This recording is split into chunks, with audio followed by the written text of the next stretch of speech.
हरियाणा और देश की सियासत में चौधरी देवीलाल ताऊ के नाम से मशहूर रहे। इस फैमिली से जुड़े सदस्य पार्टियां बदलते रहे, लेकिन कुनबे की चमक और धमक राजनीति के मैदान में धुंधली नहीं पड़ी। हिसार जिले के तेजाखेड़ा गांव में जन्मे देवीलाल 15 साल की उम्र में आजादी की लड़ाई में शामिल हुए। हरियाणा में विधानसभा चुनाव था। चौधरी देवीलाल का परिवार सियासत केंद्र में भी था। इस परिवार के सदस्य जननायक जनता पार्टी यानी कि जेजेपी और इंडियन नेशनल लोक दल यानी कि INLD से लेकर कांग्रेस और बीजेपी तक का हिस्सा रहे। यह परिवार वर्तमान में काफी कुछ है। दरअसल बताते चले, चौटाला परिवार यानी कि इस टाइम पे OP चौटाला के निधन के बाद वापस से एक होता हुआ दिखाई दे रहा है। दरअसल बताते चले कि पिछले कुछ सालों में चौटाला परिवार बिखर गया था। ये दो पार्टियों में बंट गया, जेजेपी और INLD। इसी के साथ अब ये सवाल उठ रहा है कि क्या OP चौटाला के निधन के बाद उनकी आखिरी इच्छा पूरी हो पाएगी? क्या चौटाला परिवार वापस से एक हो पाएगा?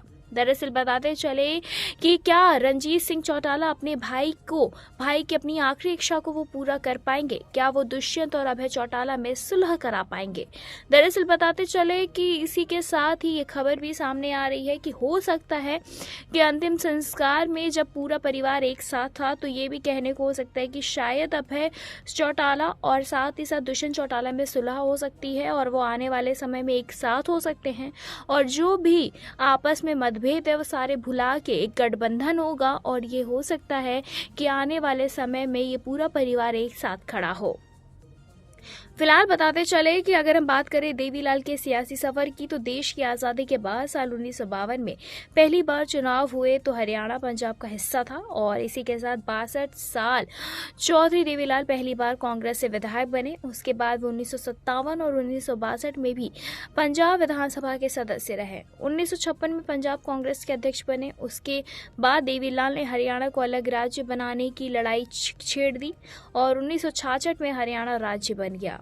1971 में देवीलाल ने कांग्रेस छोड़ दी, इमरजेंसी में जेल गए और 1977 में जनता जननायक पार्टी यानी कि जेजेपी, जी हाँ, दरअसल बताते चले इसी के साथ ही 1977 में देवीलाल ने कांग्रेस छोड़ दी और इमरजेंसी में जेल गए और इसी के साथ पहली बार 2 साल तक एक ही राज्य के CM रह पाए।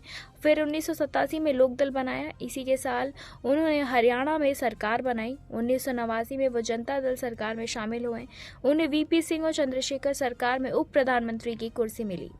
देवीलाल को 5 संतानें थीं, 4 बेटे ओम प्रकाश चौटाला, प्रताप चौटाला, रणजीत सिंह चौटाला और जगदीश सिंह चौटाला। इसी के साथ जब देवीलाल डिप्टी PM बने तो बड़े बेटे ओम प्रकाश चौटाला ने राजनीतिक विरासत संभाली और हरियाणा के मुख्यमंत्री बने। फिलहाल इस पे आपकी क्या कुछ राय, हमें कमेंट के जरिए जरूर बताएं। ऐसी तमाम लेटेस्ट खबरों को जानने के लिए जुड़े रहे हमारे साथ और देखते रहे नेक्स्ट सन लाइव।